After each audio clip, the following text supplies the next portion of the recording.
Yes, I do expect you to notice that I am appropriately costumed for this presentation. What could be more patriotic, red, white, and blue with a Marine Corps cap? Air Force.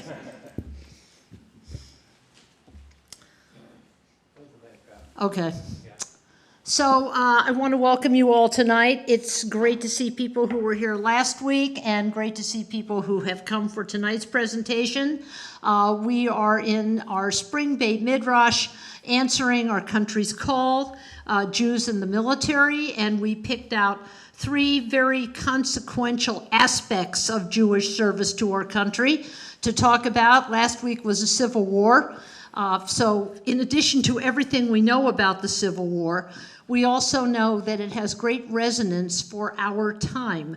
The Union was sort of torn apart and ruptured, and even families found themselves divided by politics and ideology, not unlike some of the experiences that we're having today. We move on from the Civil War to the greatest generation, World War II. And we're going to be focusing not only on the 500,000 Americans who fought in World War II, but I'm going to take the privilege of the mic to mention quickly three of them. One of them was my grandfather, Abraham Victor Schwab, who moved to this country about 1913 from Lithuania, was drafted and went back to Europe to serve in World War I. His son, who learned from him that the best military advice he could get was to go in as a private and come out as a private. Anything more than a private gets their head shot off, but if you're a private, you're safe. So my father was drafted out of Lehigh University and served in an engineering battalion in Europe, and then was with the Army of Occupation in Austria after the war. My father died, and my mother remarried a man named Max Roizen. Max Roizen escaped the Nazi invasion in Antwerp, Belgium in 1940, came to this country, joined the army, and went back to Europe to fight as an American soldier. And that's something that Mike will be talking about. Jews who escaped Nazi-controlled Europe and then returned wearing an American uniform. So I'm very, very pleased to introduce not only the program that has had a lot of wonderful hands working on it to bring you something compelling and interesting and resonant to our times, because we're so proud and want to be proud of the Jewish contribution to the armed services, what Americans have done to serve our country. And no better person to bring that to us than Mike Rugel, who is the Director of Programs and Content at the National Museum of American Jewish Military History. Prior to that, Mike served on the museum's collections management staff. Mike has frequently written about Jews in the American military. He regularly speaks about the history of Jews in the American military at museum programs, as well as to local schools, synagogues, community centers, and veterans groups. He has given Jews in the military and Holocaust remembrance talks to groups and organizations, including at the Pentagon, Walter Reed Army Medical Research Center, and the Navy Medical Research Center. Mike has produced a series of videos featuring American Jewish liberators of concentration camps, describing their World War II experiences. Upcoming publications include The American Servicemen Finding and Recreating Jewish Community During World War II in Michael on the History of the Jews in the Diaspora, published by the Goldstein-Goran Diaspora Research Center at Tel Aviv University. His writing regularly appears in the Jewish Veteran magazine, Jews in Green website, and National Museum of American Jewish Military History website. Mike has appeared in multiple documentary films, including G.I. Jews, Jewish Americans in World War II on PBS, and Stabbed in the Back, the story of the 500,000 Jewish soldiers who served in the Central Powers, that is Germany and Austria-Hungary, in their armies during the Great War. Mike was raised in Reston, Virginia. He's a neighbor. He received a bachelor's degree in history from the College of William and Mary and a master's degree in museum studies from George Washington University. He lives in Dunloring and with his wife Judy and daughter Hadley. And we are so pleased to have them with us tonight. We're prepared to learn a lot and to be very proud of those Americans who not only sacrificed everything they could, but those Americans who came back and continued to guide us and lead us in patriotism. So, Mike, thank you.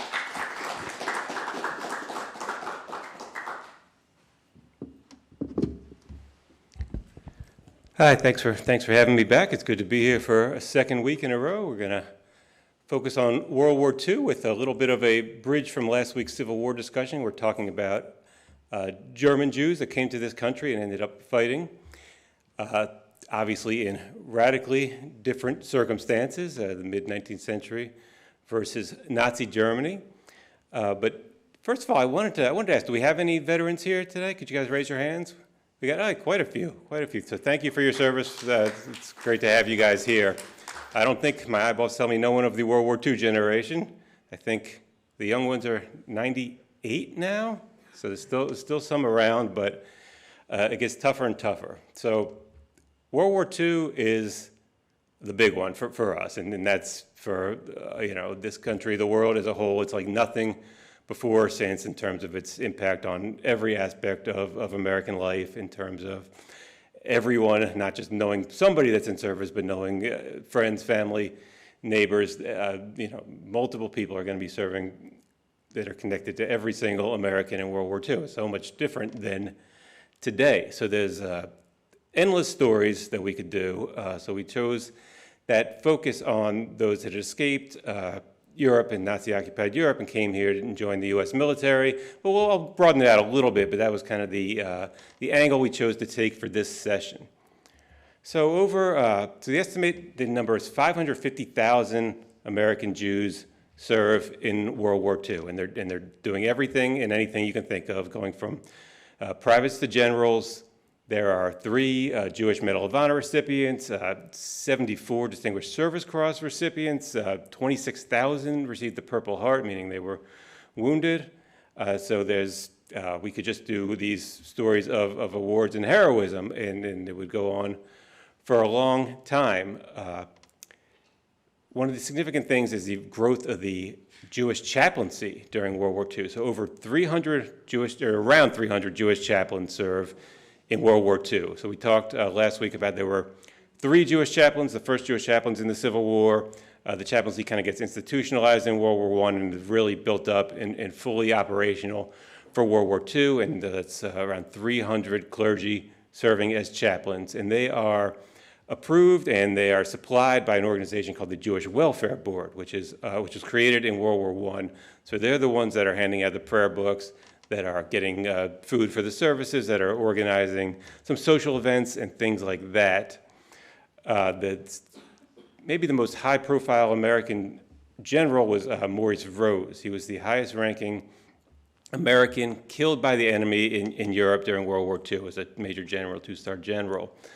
There's some interesting controversy of who's a Jew questions that come up with Maurice Rose, and I'm not really going to get into that tonight, but that's another fascinating topic. He ends up buried under a cross, according to the wishes of his wife, in a cemetery in Europe. Probably the best known of the German Jewish immigrants to serve in the U.S. Army is Henry Kissinger, who just passed away a few months ago. And again, I won't get into his whole career, but he's one of these guys who is recognized as knowing the language when he's serving in Europe, knowing the geography, and he's just serving as an infantryman, and they pull him into military intelligence, realizing how valuable his skills and knowledge are, and that's one of the stories we'll see repeatedly tonight. So over 300,000 foreign-born individuals are in the Army during World War II. So 1940, that act is the first peacetime draft in American history. There's still restrictions at that point on non-citizens being in service. You have to be so far along in the naturalization process. The Second War Powers Act of 1942 removes a bunch of those restrictions. So it lifted naturalization requirements for non-citizens that are related to age, race, residence, education, and it also created an expedited citizenship process. So if you're serving in the military, you could become a citizen faster. So that was an additional incentive for some of these people. and more than 1 million foreign-born individuals become U.S. citizens over the course of the war. Initially, these guys are Germans, so they are dubbed enemy aliens. And that classification goes away once you get through the naturalization process, but that played a significant role. This is a letter from Eric Newhouse from 1940, where he is saying he was tried to register for the draft and was turned down because he's not yet a citizen and hadn't begun his naturalization process. So once that 1942 Act kicks in, he wouldn't have had that issue. But Newhouse eventually is able to enlist, is serving in Europe. This is a clip. Aufbau was the German language Jewish newspaper, so it's a really great source for this particular material. And they printed our Boys in the Army sections regularly in the newspaper, giving updates. And they also did this, they died for their country. And they did those in English. This is a German language paper, but they put these military updates in English. And this one lists the death of Eric Newhouse, who was killed in service after trying to get in as a non-citizen. That's his Purple Heart certificate for after he was killed. So that's Aufbau is one of the great sources for this information. Karl Hyman was a German Jewish refugee, came to this country and serves in the Pacific. You can see he's holding the Japanese flag he'd captured there. And so I'm going to focus mostly on the war in Europe tonight, but there are countless good stories of Jews serving in the Pacific, and so I wanted to bring in Karl Hyman to represent those. He's from Oberdorf, Germany, son of a World War I veteran. His father was actually one of 5 brothers who served in the German army in World War I.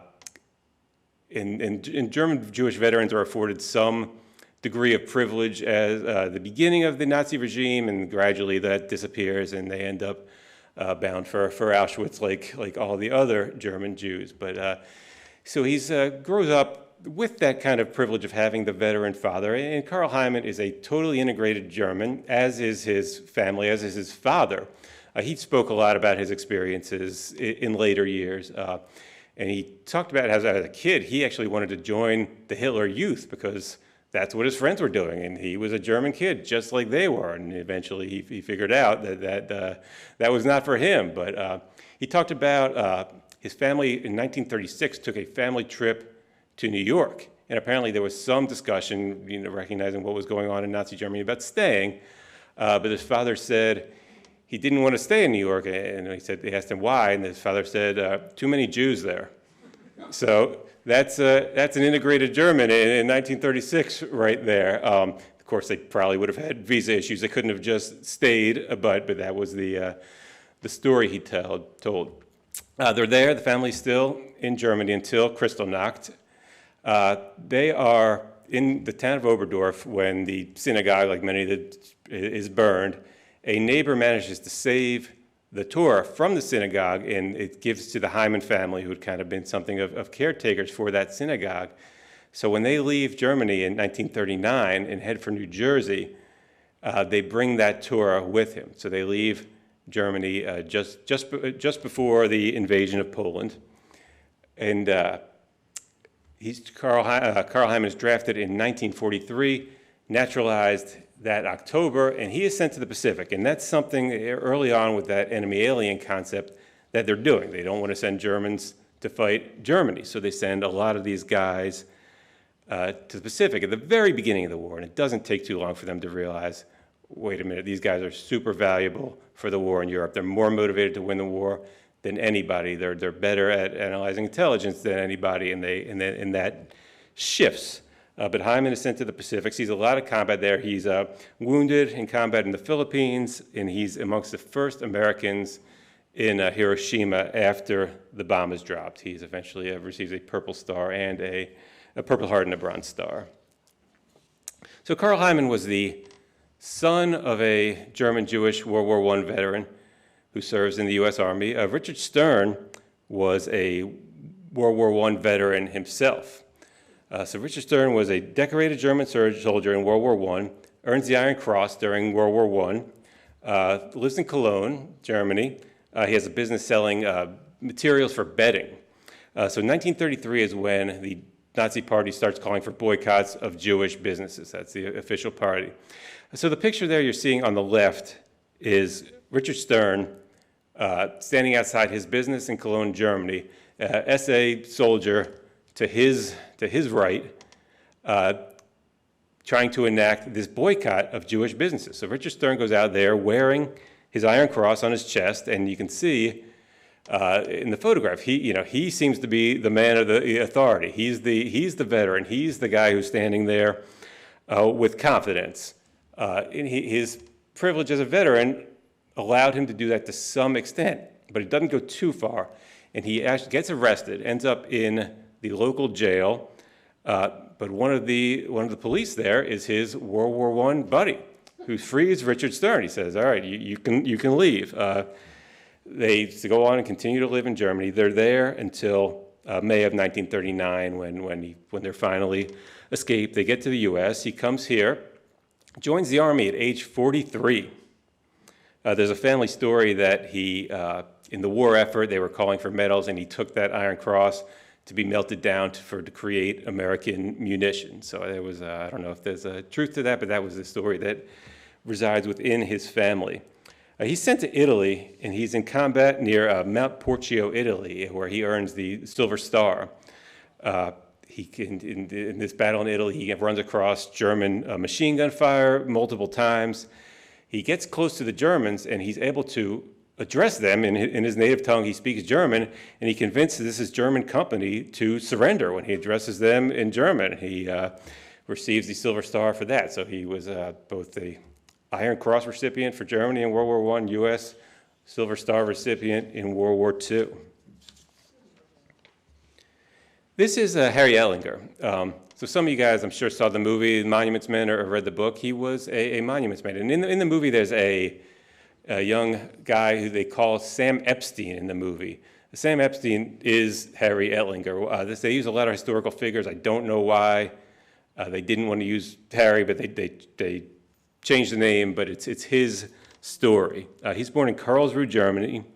He's born in 1926, leaves for the U.S. He has his bar mitzvah. The next day, they take off, come to the U.S. He's drafted in 1944, serving with the 99th Infantry Division in Europe, and he's identified as a guy with the language skills, like we've already seen with a couple of guys, and he's brought into this Monuments Men Division who are working on the field of art recovery, trying to save the great art treasures of Europe from the Nazis have stolen them or destroyed them, or they try to anticipate where there might be bombings, and they want to save artwork. So it's a strictly cultural job. He had grown up right near the museum, the famous art museum in Karlsruhe, Germany, but the Nuremberg laws had not allowed him to visit that museum because he was Jewish. So he had been right near these great artworks and not allowed to see them in Germany. Anyway, he works as a translator within this Monuments Men Division and ends up in the Heilbronn salt mines where they had hidden all this artwork. So yeah, I did get to meet Harry Etlinger. He would tell the stories about working in the mines, and it sounds like he was a West Virginia miner, but he was recovering like Renoirs and Van Goghs. So you can see this picture. He's with a Rembrandt. So that's where they had hidden art, and some of it that had been in his very hometown. So this is his photo with Rembrandt's self-portrait. Mike, do you know which one of them is that? Etlinger, the one on the left or the one on the right? I believe it's the one on the left of the photo, but I could be incorrect. So don't make any promises on that. This is Freddie Mayer, so another guy that's brought into intelligence work. So for Freddie Mayer, it was with the OSS. The OSS, the predecessor to the CIA. So he's been, his story is pretty well documented. There's a documentary film about him called The Real Inglourious Bastards, referring to the Quentin Tarantino film. A book by Patrick O'Donnell called They Dare Return, the true story of Jewish spies behind the lines in Nazi Germany, and another book called Return to the Reich by Eric Lichtblau. So they're all worth reading. But he's born in Germany, comes to the U.S. in 1938, and it's the same story. They recognized his skills, the OSS, and they say, and he's in the Army, and they recruit him out of the Army. So he's still in the Army, but attached to the OSS. So in 1945, the U.S. is desperately in need of intelligence with what the Germans are doing in the area between Austria and Italy. The pass there, they wanted to identify the transportation methods that the Germans are using, what they're doing to try to anticipate the war, what's needed for the war effort. Freddie Mayer is assigned to go gather intelligence there in what was called Operation Greenup, and is considered one of the most successful intelligence gathering operations during the war. So it's him, along with a guy, Hans Weinberg, who's also a Jewish refugee, and a guy named Franz Weber, who was not Jewish, but also originally from Germany. The story is they have to parachute onto this Austrian glacier. They're supposed to ski down, and so they're dropped out of a bomber. They land on top of this glacier. They land with their stuff, and they realize that there's no skis in there. And Freddie says, I don't know, what are we going to do? How are we going to get down this glacier? And Hans Weinberg says, well, it doesn't really matter. I can't ski anyway. They do make their way down this mountain, down the glacier, and there he begins posing as a German officer. So they get a German officer's uniform. So for months, he's gathering intelligence, posing as a German officer, mostly in Austria. And then he reports back the intelligence, and they send it back to the U.S. over radio. So he also poses as a French waiter, a few other things, but they gather very important intelligence. Eventually, he is captured, ends up a prisoner of the Gestapo, and he very easily could have been executed. They do not execute him, but they do torture him, and he apparently holds up, does not reveal any information.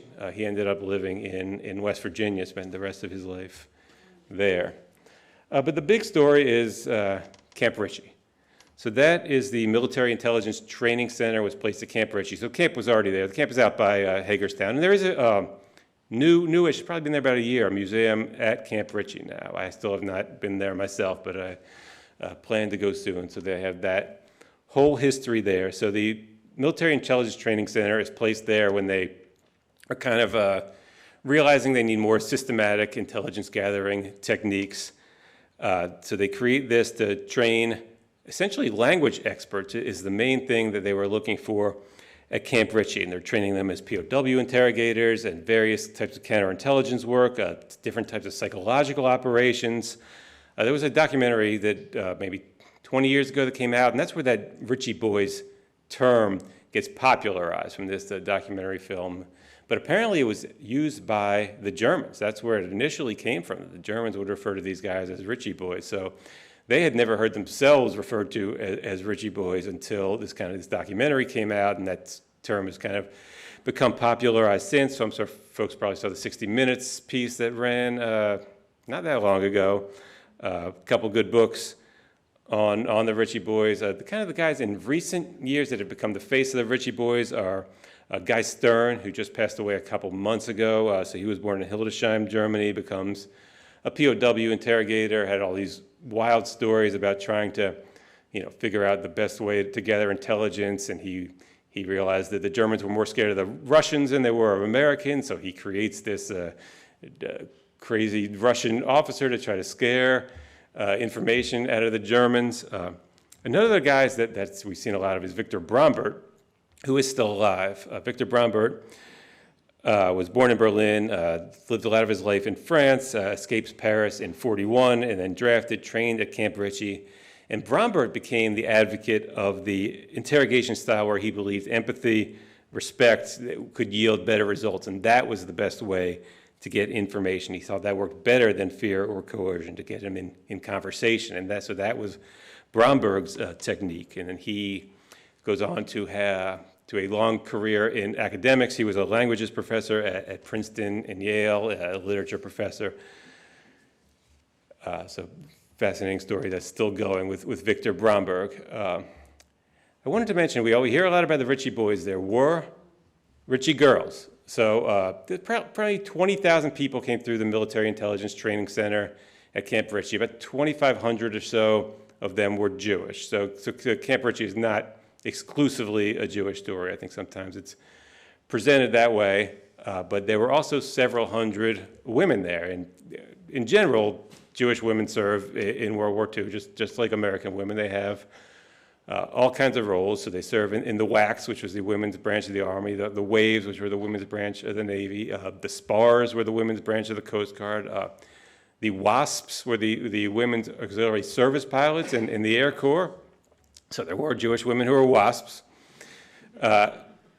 And there's hundreds of women that train at Camp Ritchie.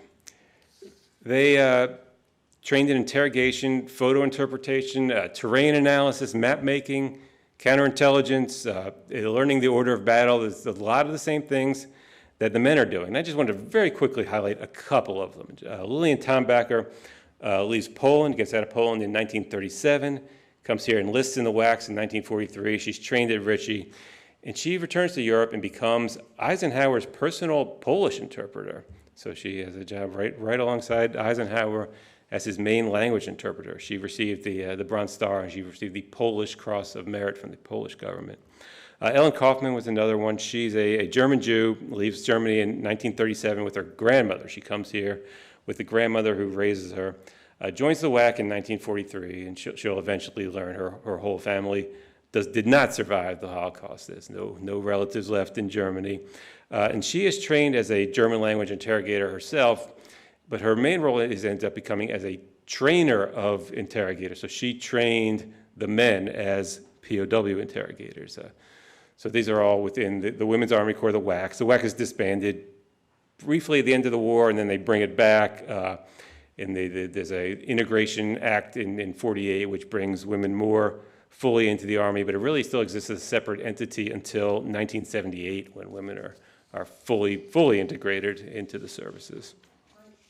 Yeah. Before you read the people who actually served Camp Ritchie, I just want to mention that we had a Temple of Shalom member, Charles Stein, who was a Ritchie boy. Charles was born in Vienna, escaped. We had a Ritchie boy here within our congregation, Charles Stein. Charles was born in Vienna, escaped through Luxembourg, came to the United States, wanted to go to medical school, got his draft notice and his medical school admission on the same day. So he entered the Army, became a Ritchie boy. He retired as lieutenant colonel in the Army, and then served internationally in, I don't remember if it was World Health or some organization internationally, very distinguished career. And I had the great opportunity to travel to Fort Sam Houston in Texas with him. He spoke about his Holocaust survivor experiences, and he confused everybody in the hospital because they didn't know whether to salute him as a superior officer or whether to be just absolutely fascinated by his Holocaust experiences. And it was just he was a lovely, warm, really intelligent, wonderful person. So we're very proud.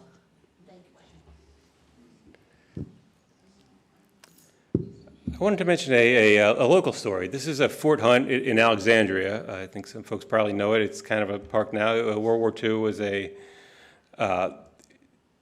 Strategic Interrogation Center was based at Fort Hunt. So this is one of the assignments of men and women that were trained at Camp Ritchie are assigned to Fort Hunt, where they brought German scientists, military figures, political figures, some of the real high-level Germans.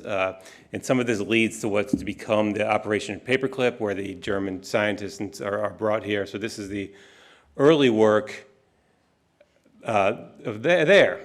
So these European Jewish refugees end up interrogating these high-level Germans in Alexandria. There's a book about it called Nazis on the Potomac. Nazis on the Potomac? Yeah, it's a little bit of a sensational title, but it's true. So Paul Fairbrook was one of the guys that was there. He was born Paul Schoenbach in Berlin, and I guess that's kind of a translation of his name. He went with Fairbrook. He's able to get a visa, come to the U.S. in 1937. He's an interesting story where she's trying to show he can be financially independent, and he shows his stamp collection to the American consulate in Amsterdam, and he has these uncanceled Hindenburg stamps that were probably worth a lot of money, and that's what enabled him to get his U.S. visa from the American consulate in Amsterdam, where his family ended up after traveling. They actually were in Tel Aviv briefly, and then end up in Amsterdam, and that's where he leaves to come to the U.S. But his work at Camp Hunt is really essential to producing the German Order of Battle publication, which spelled out all the details of the structure of the German army, the types of units, their methods of operation, the organization, who were the officers, what tactics did they use.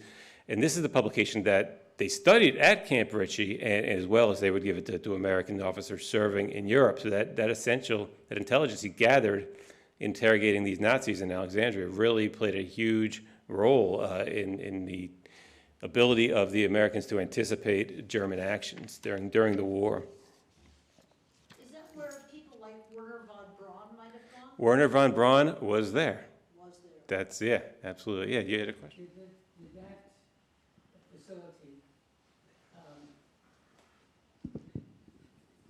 Did that facility also, during the Civil War, was it active in the same type of situation? I had heard that Fort Hunt was also. Yeah, I don't know. I don't know about the Civil War history. So it's managed by the National Park Service, and they have done a lot of the history research and interviews, oral history interviews with the people that were connected to Fort Hunt, but I don't know about the early history. Yeah, it's a good question. This is Ernst Kramer. Ernst Kramer is one of the guys who was actually imprisoned. Almost all the folks I'm talking about today got out of Germany in the late 30s before they're sent to the camps. Ernst Kramer does also get out of Germany in the late 30s, but he was imprisoned at Buchenwald. So he was arrested on Kristallnacht, brought to Buchenwald, manages to get a visa from there. So he comes to the U.S. in 1939, trained at Camp Ritchie and then Camp Sharp, which was in Gettysburg, where they trained a lot of the same folks in what they called psychological operations. And he ends up in a mobile radio broadcast company in Europe, and they would set up speakers, broadcast over the radio airwaves, and they would broadcast to Germans in German. And they were very successful in getting German soldiers to desert with these messages that they're sending with these mobile radio broadcasts, getting civilians to cooperate as the U.S. is beginning to occupy German soil. So that really was a successful operation, these mobile radio broadcasts. And when Americans start liberating concentration camps, Kramer is there, and he re-enters Buchenwald as a liberating American soldier 7 years after he was a prisoner there. So he's inspired by his experiences, one of these guys that stays after the war, volunteers to work in the DP camps. He saw how much he talked about how much the conditions at Buchenwald had deteriorated over the 7 years, and he didn't experience the horrible, horrible conditions of the folks that had been there in the 40s. But he learns his parents, the rest of his family had all been killed in the Holocaust, and he decides to dedicate himself. Yeah, you want to? Oh, sorry. You may have already addressed this, but if you did, I apologize. The German scientists and those others who were at Fort Ritchie, were they POWs? Yeah. Okay, so what happened to them after they, shall we say, participated in assisting the Americans in getting the information? Yeah, so a lot of them end up staying here. Some return to Europe. Some end up staying in America, and there was a real effort to get the high-level minds to stay here to keep them away from the Russians once we end World War II and the Cold War begins. So so von Braun is the classic example of having worked on the German rocket program, brought to Fort Hunt, and then becomes an important part of the American scientific effort space program, things along those lines.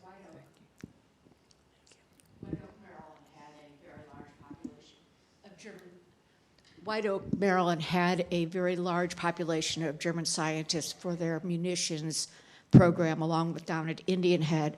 Plus, there were prisoner war camps down in Virginia Beach that, so they don't really get mentioned much. Or was there intelligence coming from those areas, or were of lower grades? Yeah, I think. Because I know the places. It was near the Marine Corps base. So.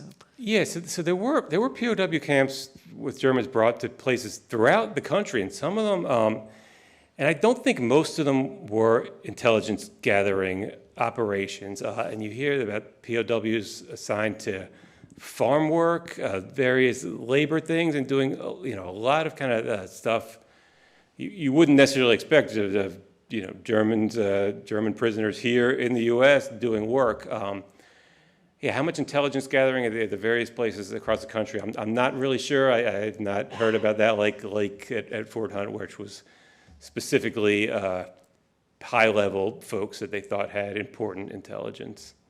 So they all would have been interrogated, but whether it was a continued operation, I probably went through one interview and then went on to whatever their labor task assigned was. I wanted to talk about American Jewish soldiers liberating concentration camps. So the Soviets began discovering camps in summer of 44, Auschwitz being the big one in January of 45. The Americans don't start arriving at the camps till spring of 1945. And even though the Russians had been there, this is all still kind of in the fog of war. There are never any orders for Americans to go liberate concentration camps. These are all stories of them heading down the road and saying, hey, what's that? Let's go see what's inside those walls, and being absolutely horrified by what they saw. So there were rumors. They knew there were camps. They knew people were dying in these camps, but it's very consistent for the men on the ground, the soldiers, that they were completely unprepared for what they saw in these concentration camps. And there's still more and more evidence at high levels of American government that we knew more and more, but these guys are very consistent in these stories about just not expecting anything like what they saw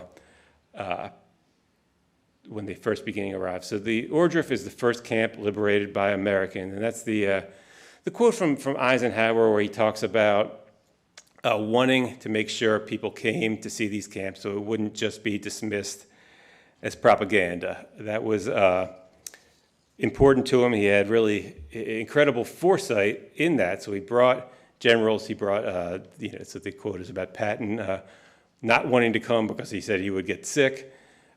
So Eisenhower just really had this remarkable foresight to bring in people to get these documented from the very beginning of the Americans' arrival at these camps. And the reports from Americans are kind of the first ones that can really be believed. So this reporting function from American soldiers, from American Jewish soldiers, is really important in letting the world know what had happened in the concentration camps. And the American Jewish soldiers have another important role, which is trying to reestablish some small sense of Jewish community after it's been so totally destroyed. I'm going to read a kind of long quote from an American Jew that was also at Ohrdruf, describing what he saw there. This is from Abe Plotkin, who's from Scranton, Pennsylvania. Well, one of the first ghastly sights to meet our eyes was a group of dead on the ground near the entrance. Now, these were part of the sick and the old, and they could no longer be useful to the Nazis. So they had taken them out of the barracks and killed them before we arrived. In a shed nearby, there were more dead. They were piled up like cordwood, and over their bodies, in between their bodies, was a sprinkling of lime. I can tell you that it was a sight that I shall never forget. Now, the empty barracks still had the repugnant odor of filth, and burlap bags of straw were on the ground serving as mattresses, and they were arranged side by side without any space between, and they were tattered garments, and shreds of blankets were also strewn about. Now, at one of the buildings, I saw a group of GIs crowded about an open door, and one of the boys told me they found a former prisoner alive, and I went in and I spoke with the man. He was a Polish Jew. And we spoke in Yiddish.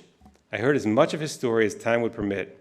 Now, he began with his terrible conditions in Poland after the Nazi conquest, and he saw the murders, grasp children from the arms of their parents, pull their legs, and smash their heads against the wall. And he had experienced the horrors of 4 prison camps. and the other prisoners were not quite as fortunate because they were found dead in bed. And when we heard the sick and the old and the feeble being forced out into the yard, he heard their cries as they were shot to death.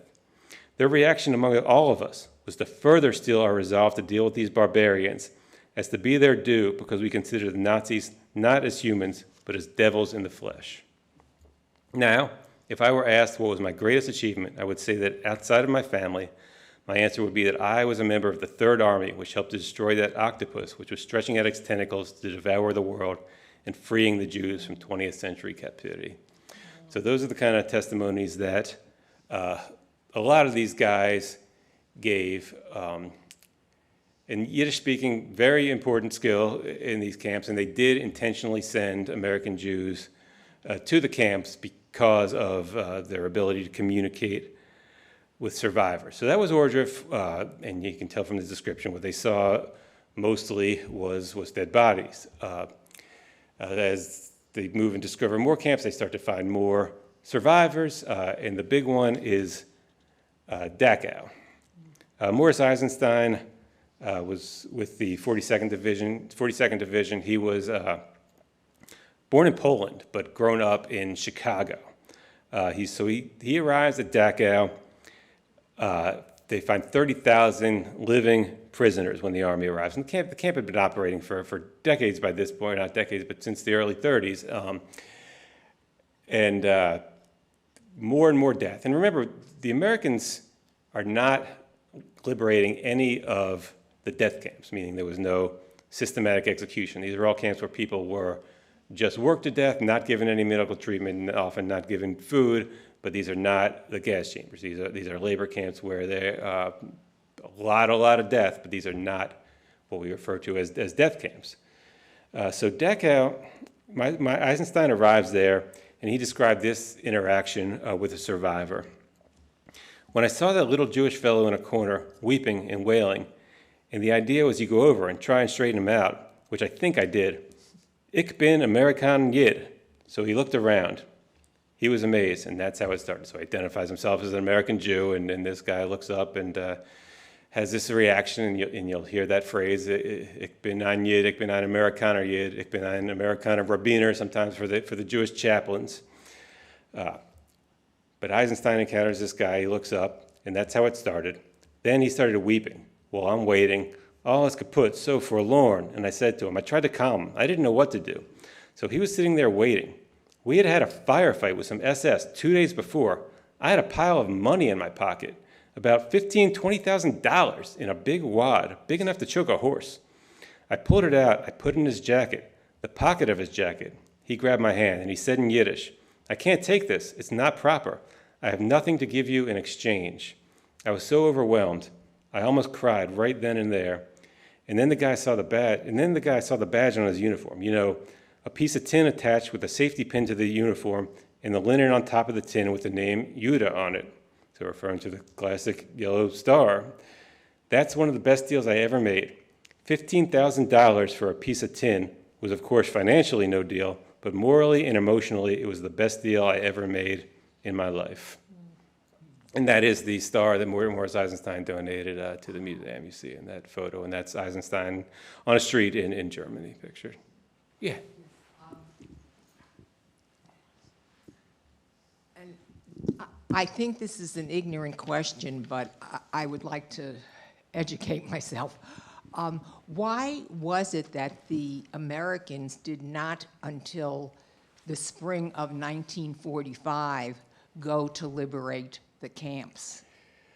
So some of it's just the geography of where they are, but there's a strategic decision at high levels that those kind of operations were a distraction from winning the war as a whole. So and that goes up to the White House.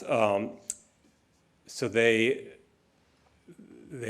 idea is that if anything that distracts from the war effort makes the war last longer, makes it worse for everyone, and so they don't make any specific effort to do anything about concentration camps.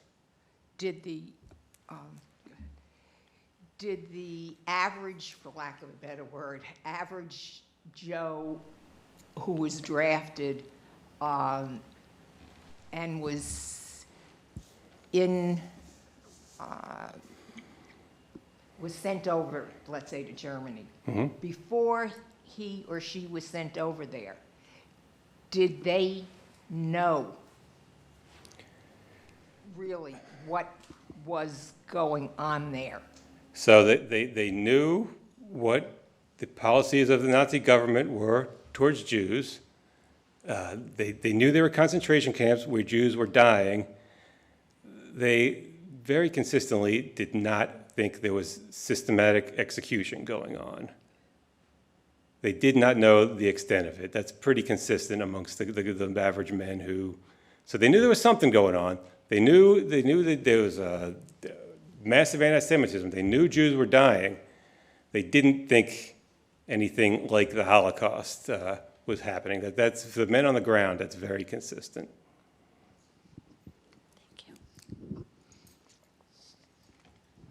Two-part, first comment, second question. There was a group of us who did a tour of Eastern Europe last fall, losing track, and we did a tour of we covered a lot of Holocaust territory, Poland, and so forth. We also had a scholar with us, Paul Shapiro, from the Holocaust Museum, and he made it very clear that, in fact, yes, Roosevelt and higher-ups, State Department, folks all knew about. Maybe not to the extent, I'll give you that, but that Roosevelt at one point had made a decision he wasn't going to send American boys to save Jews. And that kind of was why the focus was on, save the world for democracy, blah, blah, blah, blah, and defeat the Nazis. Okay, given that, we also saw photographs of Eisenhower observing and recording what had happened. And I was wondering if you were going to, Eisenhower himself. Recording. Eisenhower's statement. Oh, yeah, but there are also photos. So Eisenhower, yeah. Okay, thank you. I'm sorry. I thought you were referring to a soldier, but this was Eisenhower. So that was. So the long quote I read was from a soldier from Scranton, Pennsylvania. But I didn't read the Eisenhower one. But that's it. Yeah, Paul, do you want to? Yeah, there is just for everybody's information. There's a lot of material you can learn about this particular subject, what was going on here, what people knew, and et cetera. At the Holocaust Museum right now, there's an exhibit, Americans and the Holocaust, and it's going to be there till the end of this year. And it does answer a lot of the questions that were just raised. Yeah, everyone should definitely check out the Americans and the Holocaust exhibit at the Holocaust Museum. There's also a documentary on Yeah, and there's a lot of books about Roosevelt and the Holocaust that you could read on this topic for the next year. Just wanted to share this with you. When I was, I'm 76, so when I was around 12, I was in B'nai B'rith Girls, and it was called the Franklin Delano Roosevelt chapter. And I remember my mother saying, how could they name a BBG chapter after FDR? And she never would, when I asked her, what are you talking about? Because, I was a member of the FDR chapter. And she never, I'm sorry. And she never would discuss it. And now, after all of these years, I now understand. Yeah. So seeing through right. If you're looking at it through the lens of the Holocaust, there's not much to admire in FDR. But obviously, a lot of things go into what people are naming stuff after. So.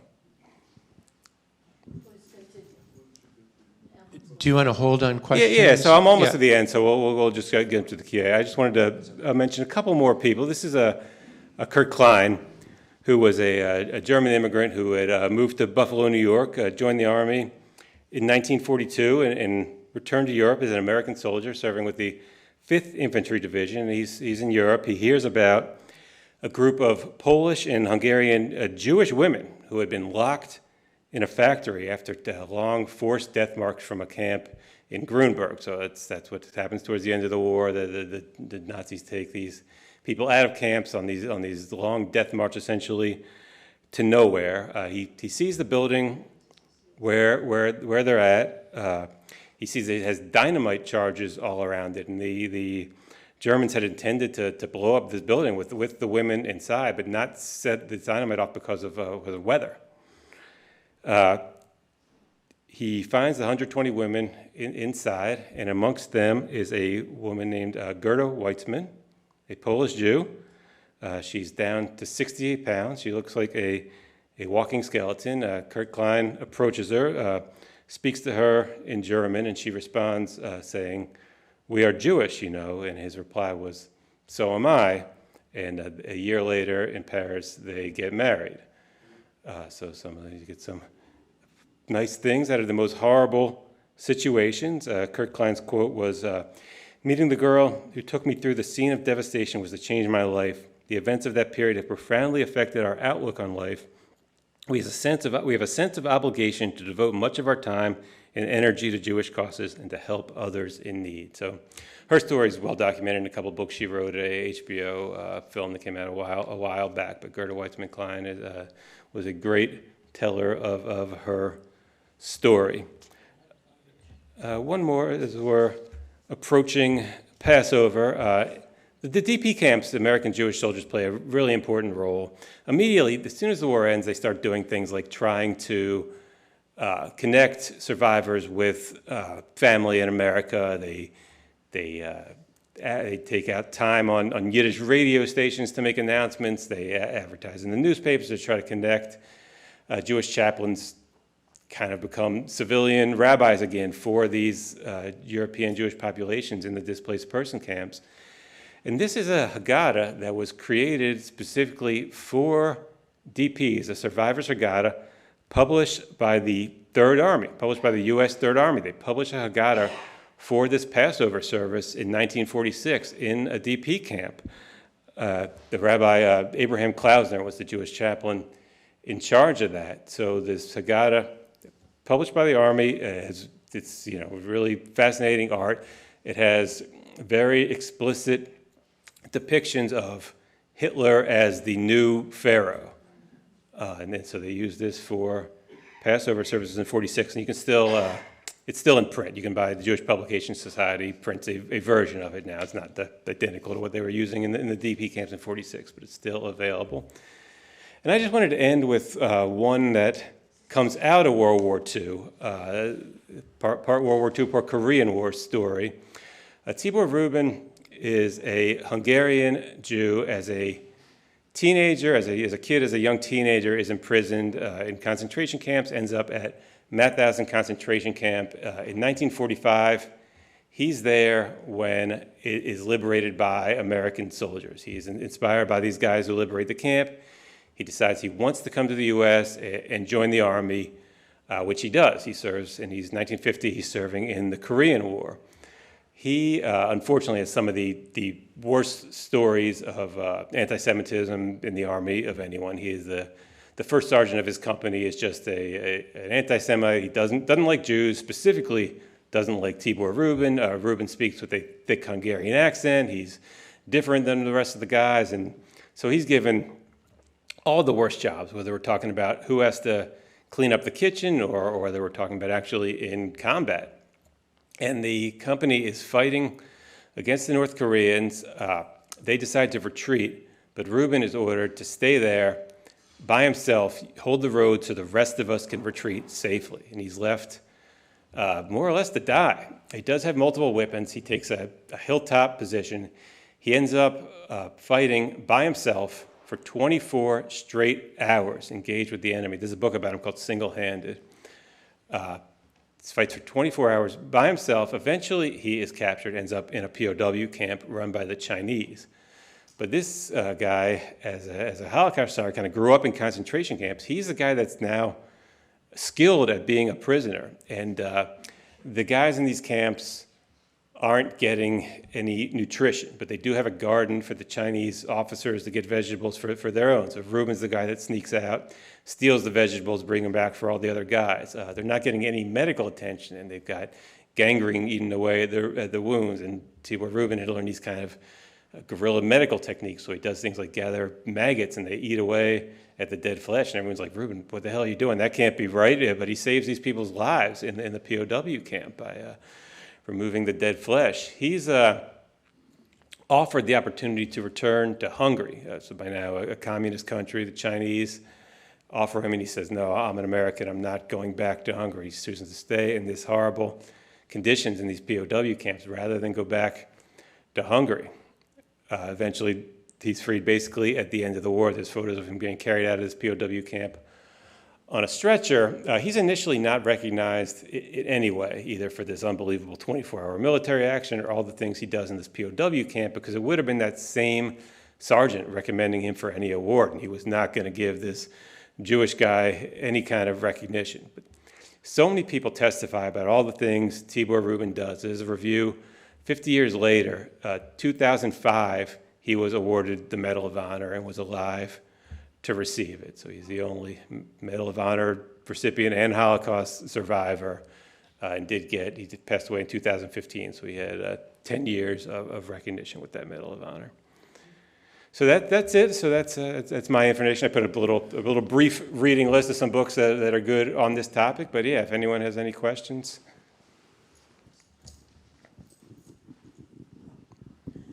Do you know what proportion of the military membership was of Jews in each of the services?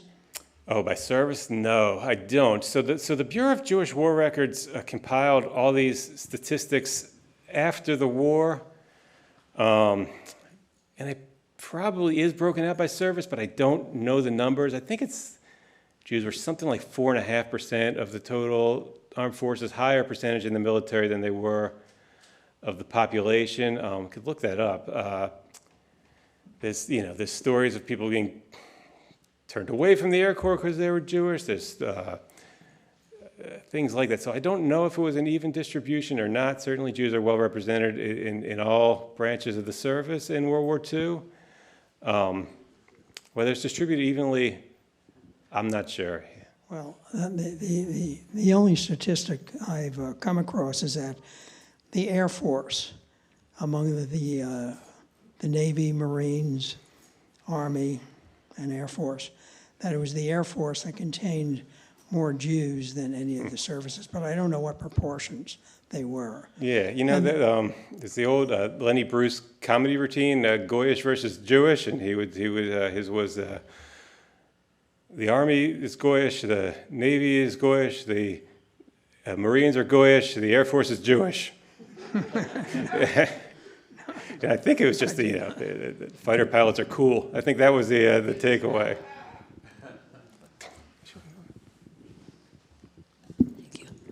Mike, you talked about the young servicemen who entered the concentration camps without any forewarning that this would be so brutal and the impressions that they formed. When they returned to this country, there was still raging anti-Semitism in the United States. And I'm wondering if you know if any of them sort of defended Jews or stood up and said, I know what hatred can do, and changed their sort of devotion to integrity in supporting people who were oppressed. Yeah, absolutely. There's absolutely people that were devoted to those to that type of justice. I remember reading some specific stories about guys arriving back in this country and going to Miami Beach hotels that said no Jews allowed, and specifically, walking in there and saying, "Hey, I just served my country. We're allowed in here like everyone else." There's plenty of those stories. I don't have that many specifics prepared for you, but yeah. This is just a comment that I'm just blown away by General Patton's reaction. I know of his driver who, in World War II, he drove, and Patton would clunk him on the head and say, take a left, take a right. But this really blew my mind away, this hero in his Yeah, regard. right. So he had a reputation as an anti-Semite, and right, and the tough guy stuff only went so far when it came time to what mattered. I have a client that I was seeing for a stamp collection that she wanted to have appraised, and I found out she was Jewish, and she came right before the Second World War, and she had a uncle that owned this collection, and she was asking me, well, I can't believe how he got out of Germany to go to the United States. And I said, well, they usually had the Iron Star, and they were in the First World War, and there was a window of time when anybody who had the star could get out. And so I stopped it there because I didn't know if there was anything else you needed to know. And so I started digging into the stamps and stuff. At the very bottom, I picked up the Iron Cross that was there the entire time. With the stamps, And yeah. she was just beside herself. Oh, she didn't know it was there. She had no idea it was there. Yeah, that's great. So on the German Jewish veterans, I would recommend a good book by Michael Guerin called Comrades Betrayed that kind of goes through that whole period from World War I, from being heroes to being accepted, to being tolerated, to having slight exemptions from some of these anti-Jewish laws, to that going away, ending up like any other Jew. So that the temporary privilege of those veterans going away is a fascinating story, and how you can go from hero to scapegoated enemy within your own country in not that long a time. I have a question. Maybe it's off subject, and I hope not. Great Britain, had chose to group Jews into commando groups, into a special, and to isolate them.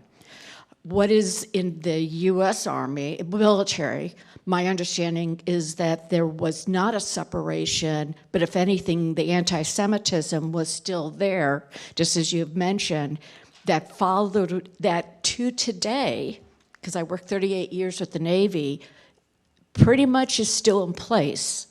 And what's being done, or what, I mean, I didn't see it, I mean, from Rickover to Genius, I mean, to people that I worked with, it's amazing that they're just, their comment is that they're a Jew first, and then they're a Navy, then they're a military officer.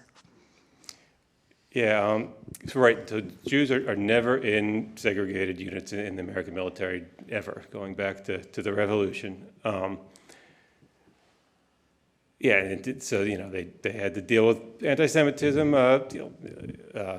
quite frequently, and there's lots of positive stories about the overcoming of anti-Semitism, the kind of classic war movie thing where the Irish guy, the Italian guy, and the Jewish guy are throwing punches at each other at the beginning, and then end up the best of friends at the end. That's a very real thing. You mentioned the British commando unit. So X-Troop is the British version of the Ritchie Boys, essentially, but even kind of more exciting because they're commanders. They're conducting raids in the field and doing these POW interrogations in the field. And I mentioned. But they also didn't get acknowledgement nor citizenship. Right. So Britain did not have the expedited citizenship process that the U.S. did. So those guys were not treated as well as the refugees that came to the U.S. Good book on X-Troop by Leah Garrett that I would recommend. And there's also some in the book I hear, The Enemy I Knew by Steve Karras. He has got interviews with a bunch of guys that served in X-Troop as well. So yeah, those are really amazing stories. I mentioned Freddie Mayer is one of the inspirations for the Tarantino Inglourious Basterds movie. A lot of it seems to also come from X-Troop, a little more from a guy named Aaron Bank, who was a Jewish officer, known as one of the fathers of Special Forces, who was given a mission at the very end of the war to go get Hitler, and he was going to form a group of Jewish soldiers to go get Hitler. Hitler takes care of that himself, and the mission never happens. But that was another one. I recommend Lee Garrett's book. I mean, I have to. Yeah. But I'm just wondering, through all of this, my frustration is seeing that the U.S. government paid many millions of dollars to bring scientists, German scientists, back to the U.S., isolated them, gave them wonderful facilities, and yet never really questioned their question as to whether where their allegiance was to within the country. Yeah, yeah. I mean, yet grandfather could not get in the military because he was Jewish, even though he was a citizen.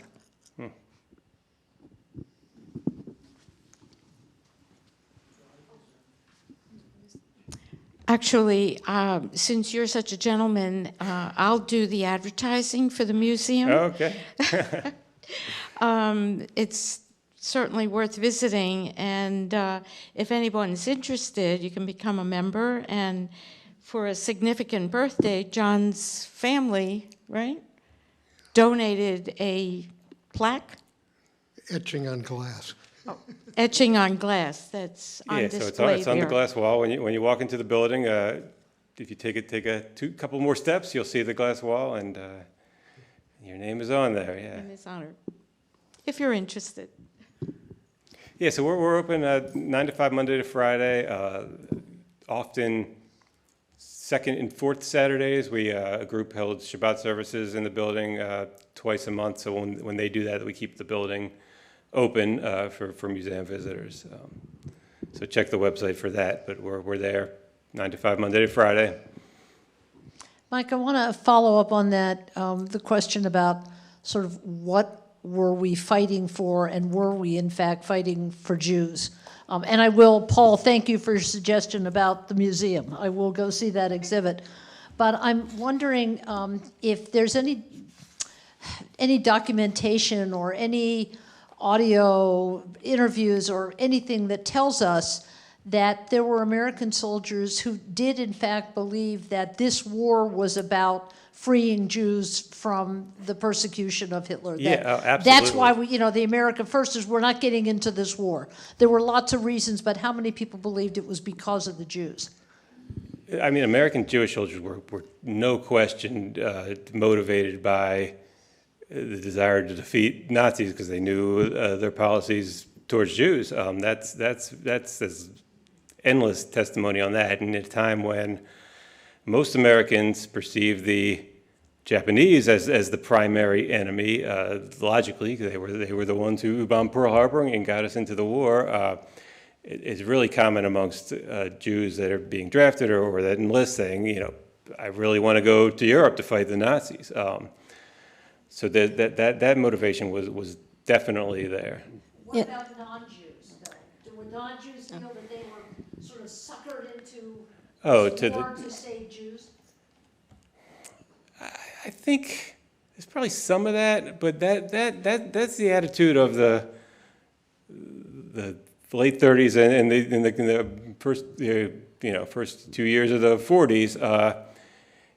Once we're in the war, the patriotism kicks in, and I think that the idea of it being a Jewish war that the Jews are pulling in and risking our boys doesn't vanish, but it's not the predominant attitude like it was before the war. Yeah, I think the fact that we were attacked at Pearl Harbor put people in a different mindset about the war. But I wanted to go back to the point about the American Jewish soldiers, because my father was drafted as an American refugee from Germany, and he was, the way he told it, he was given the choice of whether to go to Japan and fight on the Pacific or the European front, and made the choice. He said, my war's in Europe. Yeah. So I think, at least for some of the soldiers, they had an option.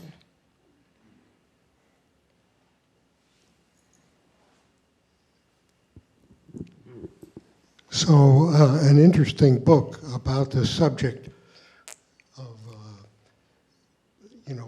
what happened within the states and so forth. There's a book by Raphael Medoff called Jews Should Be Quiet. This is an evaluation of where Roosevelt, Stephen Weiss, and a number of Jewish people around Roosevelt, what they did, and how it ended up that we had unused quotas, even though Roosevelt was very strict of keeping the quotas down. There were, I think, 100 or 200,000 unused quotas. And so this is a huge problem, and you should take a look at Medoff's book because it's... Oh, yeah, I mean, even Roosevelt's administration, Jews in there were basically, even if you read about Roosevelt and his administration and the Jews in his administration, they were all downplayed. And if anything, there was basically they said they were too biased and that they could not, what was going on in Europe was not going on with the Jews. Yeah, so there's enough documentation that shows that. Where was Eleanor Roosevelt in this? Did she have this? yeah, I'm not sure. I'm not about Eleanor Roosevelt. Maybe. She was one of the best. Yeah. I don't know if she had the influence on this subject. She passed papers to him. Yeah. If you have a comment, please use the mic so that people can hear you. Eleanor Roosevelt took care of the people coming from Russia because Joe Stalin wanted to send over a couple of hundred people, and they all wound up going through the White House. After the war, many of those people went into the State Department, and they didn't all go home. Yeah. Oh, we actually have I should have mentioned this right away. We actually have a program with Raphael Medoff coming up at the museum, June 2nd. He's going to be speaking there. And this is around his new book, which is actually a graphic novel. They did a comic book called Whistleblowers, and it's about people within the Roosevelt administration, within the government. Jan Karski is a well-known that he's not within the government, but he informed what was going on. So he will be speaking June 2nd at the museum about the new Whistleblowers book that's about people who tried to get the U.S. government to take action. Is it going to be on Zoom also? Or Yes. Yes. Yeah. So we haven't set the registration up for that yet, but it will be on Zoom. That's June 2nd. 2nd? Yeah, unless I have the date wrong, and then it's some other date. That's at my museum. Yeah, so that'll be it'll be both in person and on Zoom. How will people find out about the details Of upcoming programs, yeah. So you can certainly go to the website, and everything is listed there. You can, there's a place to add your email address to our list, and that's the best way, I think, to get information about upcoming programs. We usually list them on various event listing websites, including Washington Jewish Week. They often list the stuff that's coming up. So the two programs we have coming up are May 18th, which is just on Zoom. It's a webinar with Francois Uzan, who's a professor at Tel Aviv University, and she's going to talk about North African experiences for American Jewish soldiers during World War II. A lot of great stories about these guys, these Jewish guys from Brooklyn who think they know everything about being Jewish, but it never occurred to them to think about a Sephardic Jew, and they're in Algeria meeting these Jewish families and fascinating interactions while they're playing an important role for the war effort, preparing North Africa for the invasion of Italy and interacting with these North African Jews at the same time. Did you say May 18th? I should check my dates. But that'll be, I believe that's correct. I'll check the date and let you know. I feel like there might be an interesting story in how the Jewish stars appeared in the national military cemeteries that are overseas, like Normandy? You know, because most of them were crosses, of course, but the Jews. Yeah. How did that happen? Whose idea was that, and how did they make it happen? There are general orders during World War I that to place Star of David's on Jewish headstones, and mostly it doesn't happen during the war effort. So that's people do what they do, which is stick a wood cross on the grave. The Jewish chaplaincy during World War I is they're all getting trained up, and they kind of get there for the last month or so. The rabbis show up. There's actually one Jewish chaplain in World War I who's serving overseas the whole time, a St. Louis rabbi named Elkin Vorsanger, and he just had enlisted in the infantry and was fighting, and then Congress allots money for chaplains, and he's already over there fighting. So there's not that many people to represent Jewish interests during World War I. So the wood crosses go up on most of the graves. In the late 20s, they create the American Battlefield Monuments Commission, which manages the overseas cemetery. And at that point, they replaced all the wood headstones with permanent headstones, and they replace the crosses with Stars of David this is the overseas cemeteries at that point in the late 20s. The Arlington Cemetery is managed by the Army. I feel like most of the early ones do not have the religious markers, but I would have to go through and confirm that. But the World War II and later in World War I, they mostly have Star of Davids on those headstones. Do you know if the families were notified? There were efforts to notify families. I don't know how good it was. And there's actually still an organization, and this is their whole mission, called Operation Benjamin, that they identify Jews incorrectly buried under crosses in overseas cemeteries and get the headstone replaced with Star of David. And they've done something like 20 headstones in overseas cemeteries. They continue to find more, and they really dig through the databases and have done ceremonies for quite a few of these graves, and those are all World War II era. So there's probably still more from World War I, but their mission so far is focused on World War II. So It's pretty moving to walk through the cemetery in Normandy and see the stars.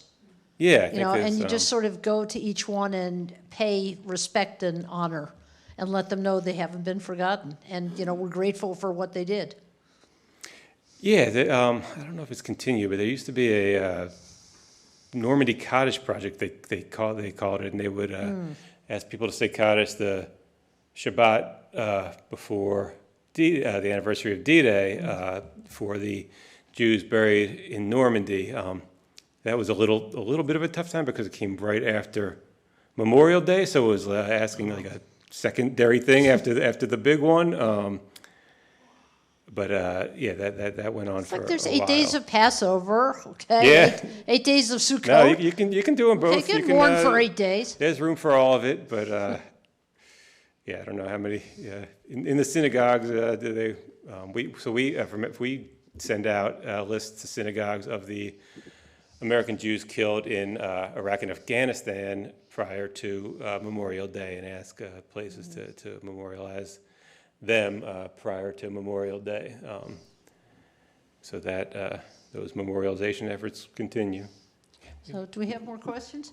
We do. Going forward, I just wanted to mention that in World War II veterans, and there are a lot of them, but I have two cousins. One was a Navy pilot, and one was a Army Air Force pilot who, after the war, volunteered during the Israeli War of Independence. Yeah, and they fought there. And the thing is that Israel really, or the Palestinian Jews really had no Air Force. They had a couple pilots, Ezra Weizmann and Modi Alan, but the bulk of the Israeli Air Force was from Americans, Canadians, New Zealanders, South Africans, and so forth. And then the final thing I wanted to mention, that even today, You probably know about this, but there was a Jewish Coast Guardsman who was killed during the Iraqi War, and there's a ship named after him. Yeah. Nathan. Bruckenthal. Yeah. Yeah. So it still goes forward. Yeah. On the World War II vets that served in Israel in 48, a couple good books, good documentary films about that as well.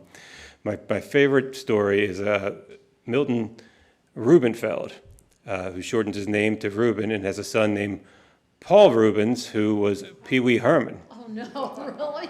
So Pee Wee Herman and his mother, the wife of Milton Rubenfeld, interviewed for the Above and Beyond documentary that was produced by Nancy Spielberg. He tells the story about his dad. His plane crash lands, and it's as you described. It's near a Jewish community in Palestine, and they think if they see a plane, it's Egyptian. You know, they don't know that there is an Israeli Air Force. You know, it doesn't exist in the mind of these people. So he's trying to convince them that he's with them. He's a fellow Jew, but doesn't speak any Hebrew, has no languages in common with these people.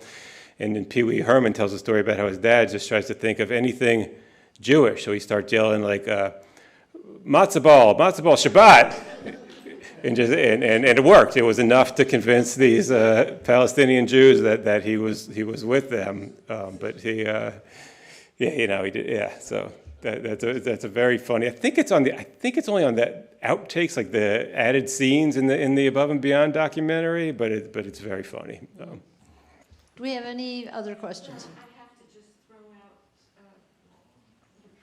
out, what John has modestly left out is that one of his cousins, who was the pilot as part of the Israeli Air Force, actually flew Chaim Weizmann from Switzerland to establish the state of Israel on a plane that ended up being called LL-1.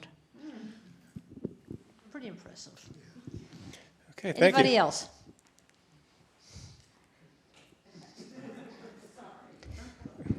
Earlier in your talk, you mentioned that there were three Medal of Honor winners that were Jewish.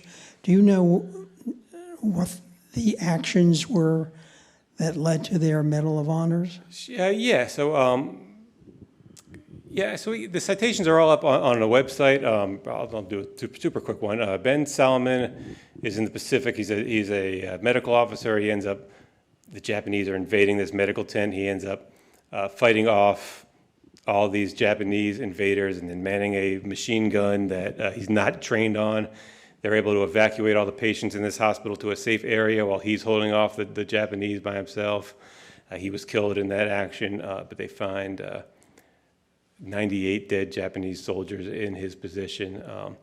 And then there's actually a debate about whether this was an offensive action, which would not be allowed for a medical officer, or a defensive action, since the Japanese are invading this tent, and there's like a 50-year, 60-year review process before he is awarded the Medal of Honor. The rule is a defensive action. He's responsible for saving these patients, and he was posthumously awarded the Medal of Honor. Isidore Jackman's in Belgium. He kind of approaches a tank by himself with a pistol. Ray Zussman crosses enemy fire multiple times. Yeah, those are bad descriptions of the citations, but those are the three, and the citations are available on our website if you want to read through those. Any others then? Mike, I'll take the privilege of asking the last question. It's kind of a theoretical question, but I do wonder about it. As we're passing out of a time when we have a last generation, when it's common for people to serve their country through the military, into a time when it's not. We don't want to be in a war, but what do you think we're losing through sense of patriotism or common purpose or a mission? What don't we have now that we had when we had that sense of unity? Yeah, there's undoubtedly a general disconnectedness from the military, and I think now we support the troops. Everyone, I think, probably takes that in a well-meaning attitude. I think there's been a lot of progress in terms of the Vietnam generation of blaming the guys for the war. That's gone more or less, so that's a positive development. But at the same time, it's people don't know men and women that are in service, you know. So it's just distant. So in some ways, the people that are serving don't get the same kind of support, and that's definitely something that's missing. That used to be part of people's everyday experience. So yeah, there's definitely a disconnect there, and I think most people are certainly well-intentioned in terms of their support for the boots on the ground, as they say, even if they're against the war. But yeah, it's not a thing that people are thinking about. So it's you know, it was a war in Afghanistan lasted 20 years, and people not on anyone's mind. Yeah. Well, we take great care, you know, when we know that we're seeing a veteran, to say thank you for your service. And we understand through your presentations, and thank you for helping to deepen our understanding about what service actually means, you know, and how much commitment. Thank you for that. It's been a great education and a great, I hope, source of pride that when this country has needed us, Jews have stood up and said, you know, Hineni, I'm here. And I hope that as we move into the future, whatever challenges this country faces, in whatever way we need to go to battle, that Jews will continue to stand up and say, I'm here, and it's my fight. So, Mike, thanks very much. It's been a wonderful segue the last couple minutes into our actual last session of this series, which will be on Jewish chaplaincy. And not only how Jewish chaplains serve the country spiritually, but questions about sort of what is worth fighting for and what does Jewish teaching tell us about when it's time to go to war. And when we do, how does Jewish chaplains help us deal with some of the deeper issues beyond, you know, how do I lock and load? What does it mean to be facing another human being, calling them enemy? There are lots and lots of issues related to that spiritual side of service, and we are so lucky to have two wonderful people perfectly situated to talk to us about that. One of them is Rabbi Stephen Reen, who is the rabbi at Agudas Achim congregation. He's also a major in the Air Force, a Jewish chaplain, reserve, and he's Jewish chaplain of Arlington National Cemetery. And Rabbi Reen will be interviewed by our own Air Force Colonel retired Larry Chalmer, who is with us tonight. So we've got two Air Force guys trading war stories from a chaplaincy mode and letting us share sort of an insider's view of what it actually means to sort of touch that side of service. So please join us next week. It's going to be a fascinating ending to the series. And please join us outside for an oneg and for, again, we're very proud to support Israel through delicious Israeli wine. So we're all going out to the PX to go ahead and have some wine. Thank you very much for being with us, and we hope to see you all next week.